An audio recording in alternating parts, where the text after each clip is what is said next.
Ask her out already, my friend Rory said, snapping his fingers in front of my face. I hadn't realised I was staring. We always went to that coffee shop because Shelby worked there. I'd had a crush on her since school.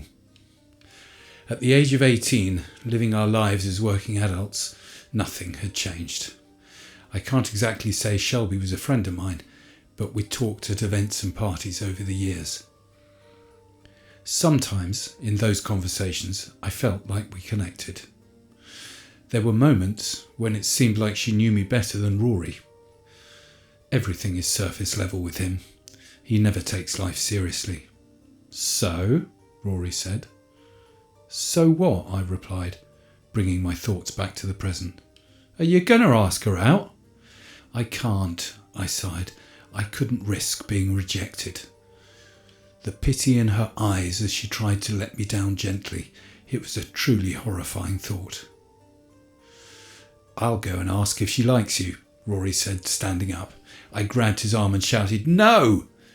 It must have been louder than I intended, because other customers paused their conversations to look over.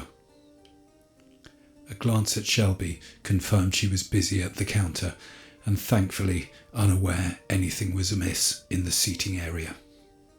Are you crazy? I whispered as Rory sat back down. Before he could reply, the stranger at the table next to us leaned over. Excuse me for interrupting, he said. I couldn't help but overhear. I might have a solution to your problem. I wasn't interested in the stranger's interjection, but I was too polite to tell him to butt out. Something about him gave me the creeps. He wasn't bad looking, but I doubted a girl like Shelby would find him attractive. His features were too angular, too sharp somehow. I was about to suggest to Rory that we leave, but he started conversing with the stranger, asking what he had in mind. I'm known as a matchmaker, the stranger told us. Let's just say you can call me Cupid. He mimed firing a bow and arrow at Shelby's heart. Luckily, she didn't notice. At this point, I really wanted to get out of there. Let me tell you how it works, the stranger continued. There are 3 stages to my powers. You can pick 1, 2, or all 3, but you must pick at the start. You can't choose one initially, then ask for more later. Number 1, I get you a date with the lovely Shelby. She will agree to go out with you, and the evening will run smoothly.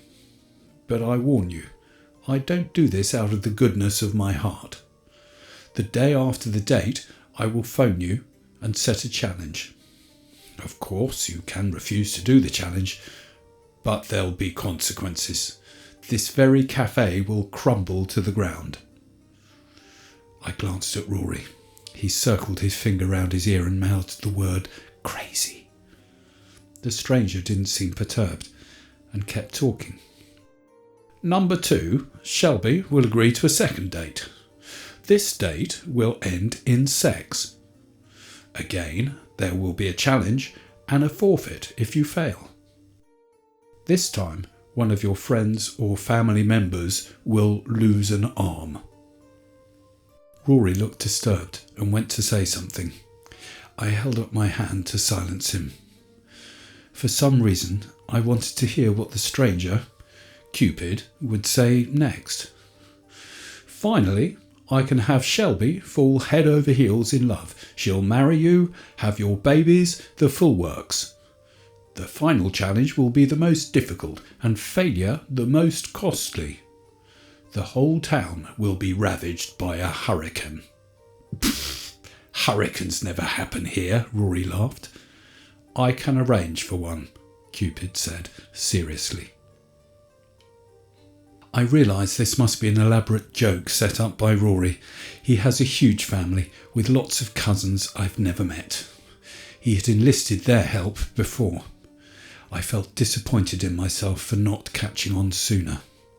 Very funny, I told Rory. I turned to Cupid. Go on then. The full works. I'll take all 3. It was a pleasure doing business with you. I'll be in touch.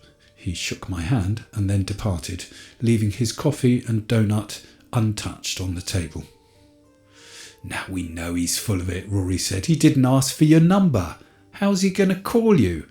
He doesn't know our names or anything. Wasn't it one of your cousins? I asked. Rory said it wasn't. He looked truthful. He's got a good poker face when a prank is happening, but tends to lose it once caught out. As we were leaving, I begged Rory to tell me if he was responsible. He said again he wasn't, and again I believed him. He must have been messing with us, Rory said, or maybe he escaped the psych ward. Just let me check something. Before I could stop him, he ran over to Shelby and asked her if she'd go on a date with me. To my surprise, she said yes.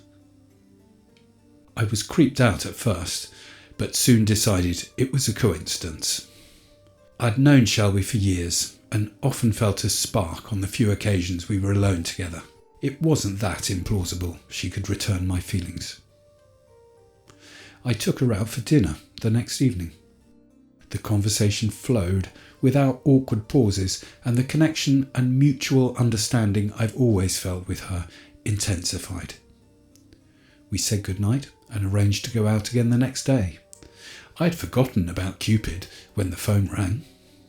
My blood chilled when I heard his voice. "I trust you enjoyed your date," he drawled. How did you get this number?" I stuttered. "You needn't concern yourself with that. Your first challenge is to cut someone in public. I suggest a pocket knife and the crowd that queues outside the nightclub. You needn't seriously harm your mark. Drawing blood will be enough. I'll settle for torn clothing if they were wearing several layers and you couldn't have known. You have until daybreak." "This is ridiculous," I said, almost yelling. "My date with Shelby had nothing to do with you. How would you even know if I do your stupid challenge?" I waited for an answer before realising he had hung up. I phoned Rory and explained what happened. "What if he's following me?" I asked, paranoia creeping in. "It's the only way he could have known I went out with Shelby tonight. He must have known my full name before he approached us at the cafe. How else could he look up my number?" "He's just some freak," Rory replied, seemingly unconcerned. "There are loads of ways he could have got your name and number. Maybe he works with the plumbers that fixed the John last week. Just forget about him." Talking to Rory put me at ease, and I went to bed, after checking the doors and windows were locked. The next day, on my way to work, I saw a crowd ahead. I picked up my pace to see what was going on. People were stood outside the cafe, or what had been the cafe. The roof had collapsed, debris destroying the whole establishment. The proprietor, Mr. Jones, was stood in front of the wreckage looking devastated. I pushed through the crowd to reach him. "What happened?" I asked. In my heart, I already knew. Cupid was behind this. I never thought he would destroy someone's livelihood for the sake of some sick prank. "Some customers noticed the ceiling was damp in the restrooms," Mr. Jones replied. "I should have listened and called in the experts." He sounded distraught. I told him I was sorry and continued walking to work. It made sense now.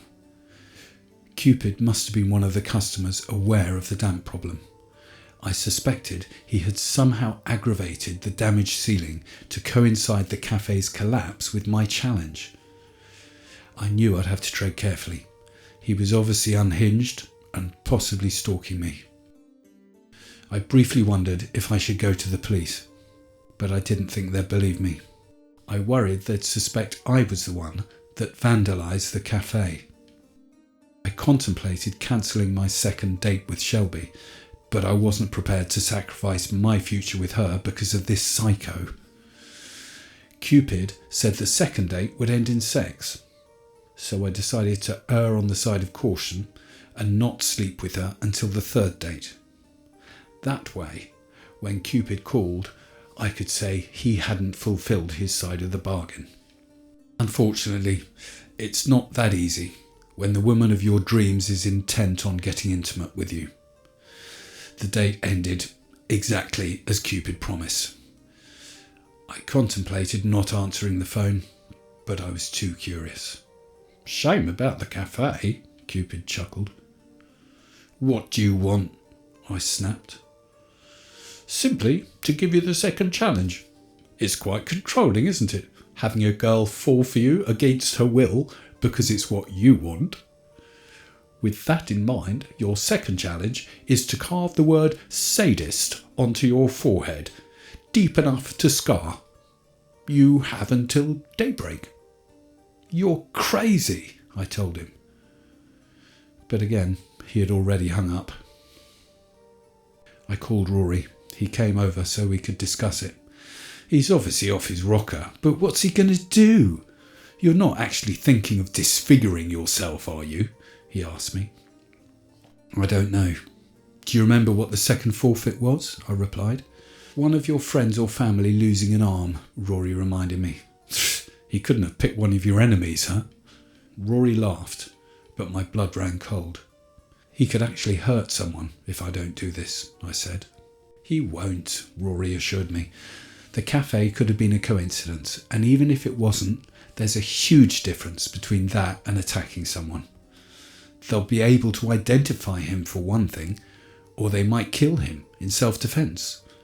And losing an arm isn't that bad, as long as it's not mine." I decided Rory was right. Surely Cupid wouldn't risk prison, but I was too on edge to sleep. I was still awake at 6 a.m. when the phone rang. I half expected Cupid, but it was my mum. "There's been an accident," she told me, her voice choked with tears. "It's your sister. She's going to be okay, but they had to amputate her arm." I rushed to the hospital. I learnt that my sister had been in a car crash. Someone stepped out into the road. She swerved to avoid hitting them and lost control of the car. It flipped a few times before colliding with a tree. The impact crushed her right arm. Of course, I knew the identity of the person in the road. My sister should have run him down. But I soon realised it didn't add up. It was the surgeons that amputated my sister's arm, not Cupid. He could have caused her to swerve, but how could he control the way the car collided with the tree? It bothered me as the weeks and months went on. Things were going great with Shelby. Our relationship became more serious. She helped cook and clean for my sister after she was discharged from hospital. My unease grew after I bumped into Mr. Jones at the supermarket. He told me the fire department had determined that damp wasn't the cause of the cafe's collapse. Strangely, they were unable to identify any cause at all. It was down as unknown on the insurance form. Later that day, the phone rang. The shivers running through my body told me it was Cupid before I picked up. "Time for your third and final challenge," he said. "This one is the most difficult, and the consequences for failure most severe. Now you and Shelby are love's young dream, you must be able to empathise with less fortunate lovers. Imagine how broken you'd be if Shelby betrayed you. Mr. Mason down the road is cheating on his wife. Your final task is to punish him for his crimes. You have until daybreak to kill him." As usual, I called Rory right away. I told him about Cupid's call and how I'd have to do the challenge this time. I couldn't allow a hurricane to destroy the town. Thousands of families would lose their homes. Parents would lose children. Children would be orphaned. And there was my own family and friends to consider. What about Shelby? Would she be injured or killed in Cupid's sick scheme? My sister had already been through enough. I considered telling them to go away for the weekend, but that wouldn't help the other 50,000 members of the town's population. "You're as nuts as he is," Rory snapped, his voice harsher than I'd heard it in the 10 years I'd known him. He could have wrecked the cafe and caused your sister's crash, but how the hell can he make a hurricane? He's one man, for crying out loud. He's playing mind games, and you're smart enough to know better. If you do this, you're not the person I thought you were. I was worried Rory would refuse to leave so he could keep an eye on me, but he went home in a temper. I wanted to believe he was right, that I was crazy to consider taking Mr. Mason's life, but I knew this was wishful thinking. From the strange circumstances of the cafe's collapse and my sister's accident, to Cupid mysteriously knowing my name and number, right down to him not eating his donut that day in the cafe, I knew he wasn't human. If he wanted to conjure a hurricane, he would. I unintentionally knew Mr. Mason's routine. I usually saw him running in the park while I was walking home from work. The park was quiet when I hid among the greenery, gripping a hammer in my hand. A few joggers and dawdling teenagers passed while I waited for Mr. Mason. Plan B was to kill him in his house or on his doorstep, but it would have been near impossible without his wife or a neighbour seeing me. As luck or twisted fate had it, there was nobody else in sight when I saw Mr. Mason approaching. I stepped out a split second after he passed me and caved his skull in with the hammer. His legs buckled and he fell to the ground like a rag doll. I felt sick as his blood leaked onto the concrete. I managed to refrain from vomiting. I couldn't afford to leave my DNA at the scene, although I had come to terms with going to prison. If it saved thousands of lives, it was a price I had to pay. I had expected the police to knock on my door.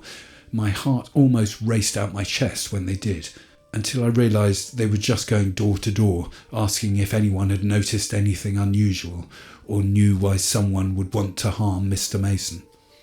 I assured them I knew nothing. The guilt was overwhelming. I think it would have killed me if not for my resolve that I did the wrong thing for the right reasons. I didn't hear anything from Cupid or Rory. I thought he would tell the police I was responsible for Mr. Mason's death. He didn't, but he never forgave me either. I moved away after meeting my wife Sandra. That's right, it turned out what I felt for Shelby was puppy love. Unfortunately, she feels for me the all-consuming love I feel for Sandra. She took the breakup hard. I didn't cheat on her. I met Sandra 6 months after ending things with Shelby, but to this day, Shelby still makes advances on a daily basis. I'm very fortunate that Sandra believed me about Cupid and tolerates Shelby. Otherwise, we wouldn't have our 4 wonderful kids. We moved across the country 3 times to get away from Shelby, but she always found us after a few months. In the end, my youngest suggested we embrace Shelby as a sort of weird aunt, because she's still a kind person, despite her infatuation with me. She pretty much lives with us now. She has her own place, but getting her to go there is a challenge, to say the least.